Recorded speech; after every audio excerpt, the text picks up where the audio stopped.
Mau pakai hijab juga? Purbaya tanya istri usai nonton bareng film Pengin Hijrah. Dijawab begini. Momen menkeu Purbaya dan istrinya, Ida Yulidina menonton film Pengin Hijrah. Ketika diwawancara terkait film tersebut, Ida Yulidina menyebut sangat terharu karena dirinya sendiri belum memakai hijab. Purbaya pun sempat mengomentari sang istri dan bertanya apakah Ida ingin memakai hijab. Momen tersebut sempat menuai gelak tawa dari media dan orang-orang yang ada di 21 Plaza Indonesia. Di sela-sela kesibukannya sebagai Menteri Keuangan, Purbaya Yudisadewa menyempatkan untuk nonton bioskop dengan istrinya, Ida Yulidina.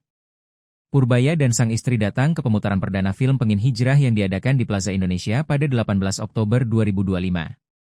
Saat berjalan menuju tempat duduk, Purbaya dan sang istrinya sempat menyapa penonton lain.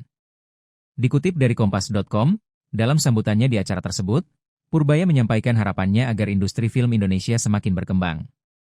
Purbaya juga berbagi cerita singkat tentang pengalamannya saat menjabat sebagai Ketua Dewan Komisioner Lembaga Penjamin Simpanan, LPS. Pada masa itu, ia sering berinteraksi dengan berbagai sektor industri kreatif, termasuk film dan musik. Sebelumnya, saya ingin sangat mendukung industri kreatif di Indonesia, tidak hanya film, tapi juga musik. Dulu saya pernah mencoba mengajukan dukungan untuk musik saat di LPS, tapi sekarang setelah pindah ke keuangan, peran saya jadi berkurang, ujarnya. Selain itu, Purbaya dan istri juga menyempatkan diri untuk melakukan wawancara dengan media. Potongan video wawancara tersebut diposting di akun TikTok-nya Purbaya Yudhis. Saya ditemani istri tercinta, pada Jumat malam, 17 Oktober 25, hadir dalam acara gala premier film Pengin Hijrah di 21 Plaza Indonesia. Keduanya ditanya bagaimana pendapat mereka tentang film Pengin Hijrah.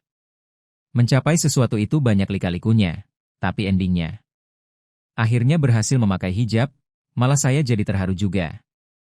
Karena saya belum memakai hijab, ucapnya. Mau pakai hijab juga? Tanyanya. Sang istri pun hanya tertawa, dan tidak memberikan jawaban yang jelas. Janganlah, kata Purbaya sambil bercanda diselingi tawa.